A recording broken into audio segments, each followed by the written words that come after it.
it's Hailey, and today is Bookmas Day 15, so I'm going to be talking about some books that I read this past year that surprised me, and some books that I read this past year that disappointed me.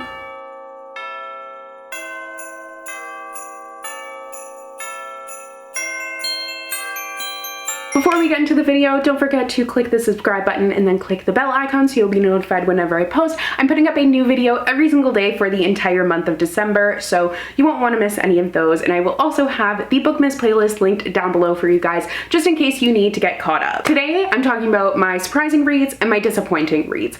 And I actually almost wasn't going to do this video because I find sometimes, like, as much as I'm talking about the same pile of books for Bookmas, I really try to not be so repetitive and not talk about the same books all the time, because I understand that can get annoying, like a month of just talking about the same books over and over again. And I feel like I've kind of got it down to a little bit of a science. It's been good. So that being said, I have talked about the best books that I've read this year. I've talked about my almost favorites, and I've talked about books that I DNF'd and books that I didn't like this past year. So I'm not going to be mentioning any of the books that I talked about in those previous videos. Obviously, like the ones that I DNF'd and the worst books of the year were disappointments, and I mean, not necessarily the same thing, but maybe some of the books from the best books of the year and all of that were surprises to me. But I wanted to focus today on the books that really surprised me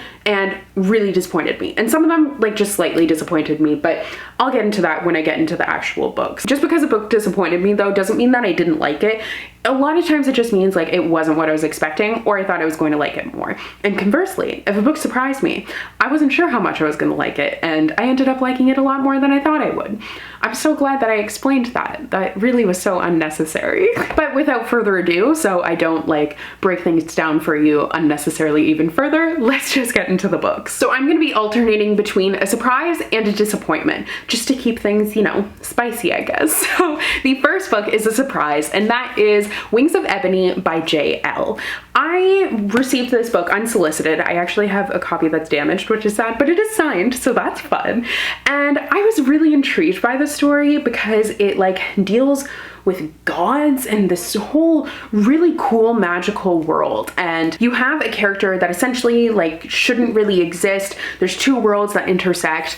I was just really impressed with this book and the world that it built. The world was so interesting, and I did find it kind of hard to picture at times because it was that inventive. This book also dealt heavily with sisterhood, which is something that I really wasn't expecting and ended up enjoying a lot. It also, while it was being a fantasy story, it offered a lot of commentary on important and vital issues today that should be discussed, and it offered that commentary from a fantastical setting and that sort of lens, so it made it really accessible, and I loved the way that it did that. It was kind of like a mirroring of what was happening in her fantasy world when she isn't supposed to leave that fantasy world, and she ends up leaving to be with her sister. So she goes to Texas and she's not actually supposed to be there, and she gets there and is appalled to see what is happening to the Black community there. So it is very fascinating and was such a strong debut by this author.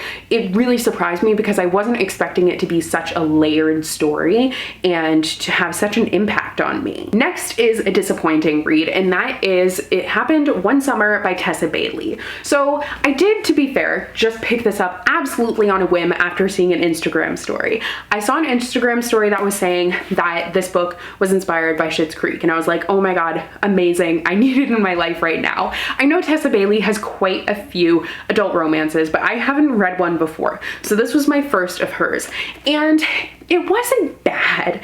My thing with it was it kind of went 0 to 100.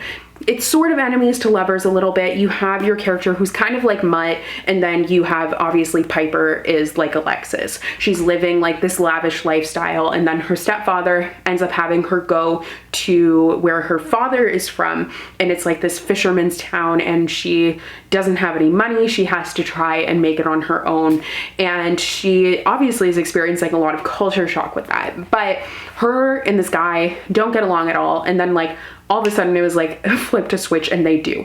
And then it got very steamy, and it's a little bit like more steamy than my personal preference. So I didn't really care for that so much. And also that a lot of the romantic parts were like focusing on him being like such a like masculine, like there was so much focus on that. And I was like, okay, this is a little bit much. So I was just a little bit disappointed because I kind of wanted it to like be more of a sweet romance than it was. It was more like steamy and so much like you're a man. Like it was just a lot of that, and that wasn't really what I wanted. I guess I was kind of hoping more so for, and maybe this is just personal preference, I was hoping more so for like an Alexis Ted, like that sort of thing would have been really nice. But yeah, I'm not gonna say much more because I don't want to spoil Schitt's Creek anymore, but it's such a good show and you should just watch it. It's like my comfort show, which is why when I saw that this book was inspired by Alexis, I was like, I need this. I love Alexis. So I was like, yes. And I think my expectations were just a little bit too high. Next is Don't Read the Comments by Eric Smith. I guess like I wasn't really that surprised by this book. What surprised me was how much I could relate to it and the commentary that it made.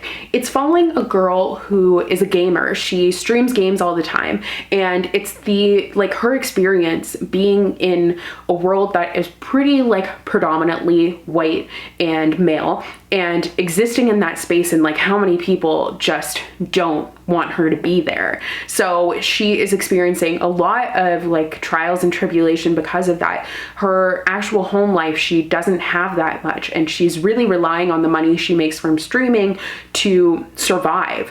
And you get to see her as she like meets this guy in the game, and they just start like being friends and everything. And it was really lovely to watch their relationship develop. But she also had like so many really scary experiences, and I felt like I could understand her anxiety surrounding everything. And I enjoyed the commentary it made on like being a female gamer in that space and just the sexism that is running rampant in situations like that. I feel like it did a good job of commenting on that, and also just having like a lot of good conversation started while being a really enjoyable story too. Next up is a disappointment, and that is This Poison Heart by Kaylin Bayron.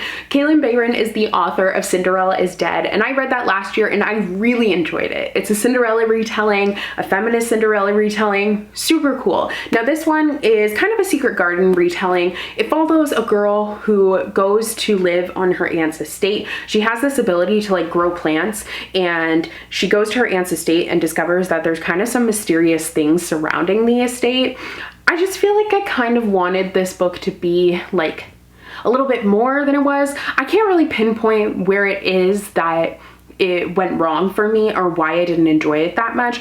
I mean, it's not that I didn't enjoy it. I was kind of thinking I was going to love it because I really loved Cinderella is Dead. So it was a bit of a letdown when I just liked it. I just thought it was okay. Like there's a sequel coming out, but I don't think I'll pick it up because I'm just kind of meh about it. So it wasn't a bad book. It just didn't quite get to the level that Cinderella is Dead did for me. Next is a book that surprised me, and that is Cuban Girl's Guide to Tea and Tomorrow by Laura Taylor Namey. This is my first Laura Taylor Namey book, although she has a few now. She has like 3 out now, but it deals very heavily with the character's Cuban heritage. Her grandmother has died recently and she's really struggling with that, and she feels like she's kind of lost everything, so she's going through a bit of a depressive episode. So she's kind of struggling with depression right now, and her parents end up sending her to stay with relatives in England, and she's in this small town in England, and there she ends up meeting a guy, and she is able to like start cooking and baking again because she had a passion for that,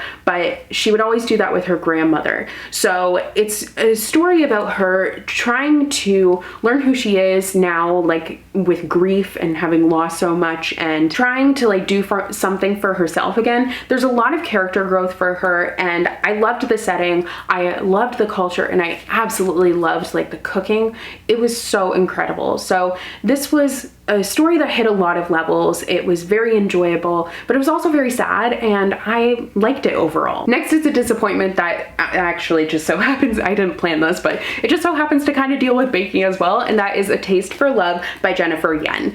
I thought this book sounded so amazing. I was really excited for it, but unfortunately, it kind of missed the mark. So this is about a girl who loves baking. She's obsessed with it, and she can never really meet the expectations of her parents because her older sister is like picture perfect, like exactly what they want from a child. So she just kind of feels like she misses the mark a little bit. Her mother ends up setting up this baking competition that is actually all the roofs for her to meet a perfect Asian American bachelor. So it's so funny. Like, that concept sounds amazing, but I was kind of let down because like in the first little bit, she goes to New York for a long period of time, and it just felt very unnecessary. I felt like the story kind of meandered around a lot and didn't quite get to the point, and because of that, didn't quite have the enjoyment that I wanted from it.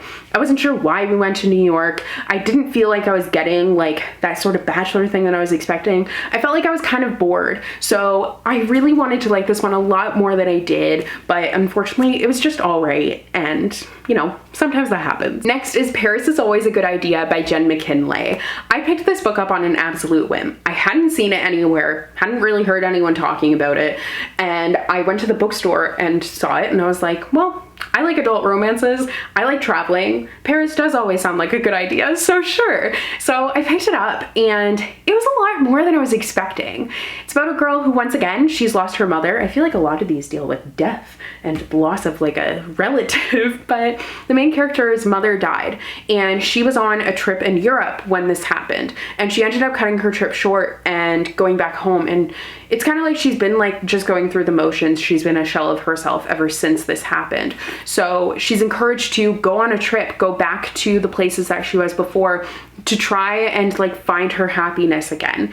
And she goes on this trip, and in each place that she goes to, which is Ireland, Paris, and I believe London is the other one. So she goes to Ireland, France, and Italy, and she's hoping to like find a love connection again. She's been alone, she's thrown herself into her work, so she's meeting these guys that she met before, but trying to see if there's anything there still. And it just like, I wasn't expecting an enemies to lovers romance from this, but that was what I got. Like, she has a coworker who she doesn't get along with, who ends up going on this trip, like finding her on this trip, and then he stays with her, and like it's so enjoyable because it wasn't expected. I feel like a lot of times with adult romances, obviously like they follow a formula and that's totally fine, but this one did kind of throw a curveball with like for me in that way, and I really enjoyed it. Next is Small Favors by Erin A. Craig. This book was once again just okay. It's by the author of, I can never remember the name,